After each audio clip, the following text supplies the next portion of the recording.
നടൻ എന്ന നിലയിൽ ഒരു നേട്ടവുമില്ല. പുഷ്പയെക്കുറിച്ച് അന്നേ ഫഹദ് പറഞ്ഞു. പുഷ്പ സിനിമ കൊണ്ട് ഒരു നടൻ എന്ന നിലയിൽ തനിക്കൊരു നേട്ടവും ഉണ്ടായിട്ടില്ലെന്ന് ഫഹദ് ഫാസിൽ. പുഷ്പയിൽ തന്റെ മാജിക് ഒന്നും ആരാധകർ പ്രതീക്ഷിക്കുന്നില്ലെന്നും സംവിധായകനോടുള്ള സ്നേഹം കൊണ്ട് മാത്രം ചെയ്ത സിനിമയാണ് പുഷ്പയെന്നും അനുപമ ചോപ്രയ്ക്ക് നൽകിയ അഭിമുഖത്തിൽ ഫഹദ് ഫാസിൽ പറയുന്നു. പുഷ്പ രണ്ടാം ഭാഗവുമായി ബന്ധപ്പെട്ട് നടന്റെ കഥാപാത്രം വലിയ വിമർശനം ഏറ്റുവാങ്ങുന്ന സാഹചര്യത്തിലാണ് ഫഹദിന്റെ ഈ പഴയ അഭിമുഖം സമൂഹ മാധ്യമങ്ങളിൽ വീണ്ടും വൈറലായി മാറിയത്. പുഷ്പ എന്ന സിനിമ കൊണ്ട് എനിക്ക് പ്രത്യേകിച്ചൊരു നേട്ടവും ഉണ്ടായെന്ന് തോന്നുന്നില്ല. ഞാനിത് സംവിധായകൻ സുഗു സാറിനോടും പറഞ്ഞിട്ടുണ്ട്. ഞാനിത് തുറന്നു പറയേണ്ടതുണ്ട്. എനിക്കിത് മറച്ചു വെക്കേണ്ട കാര്യമില്ല. ഞാൻ സത്യസന്ധമായി പറയുകയാണ്. ഇവിടെ ഞാൻ ആരോടും അനാദരവ് കാണിക്കുകയല്ല, ചെയ്ത വർക്കിനെ കുറിച്ച് സംസാരിക്കുകയാണ്. ഞാൻ എനിക്ക് ചെയ്യാനുള്ളതൊക്കെ ഇവിടെ ചെയ്യുന്നുണ്ട്.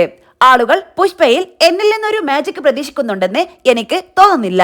സുഗു സാറിനൊപ്പം ഒരു സിനിമ ചെയ്യാനുള്ള താല്പര്യം കൊണ്ടും അദ്ദേഹത്തോടുള്ള സ്നേഹം കൊണ്ടും മാത്രം ചെയ്ത പടമാണ്. അത് അത്രയേ ഉള്ളൂ.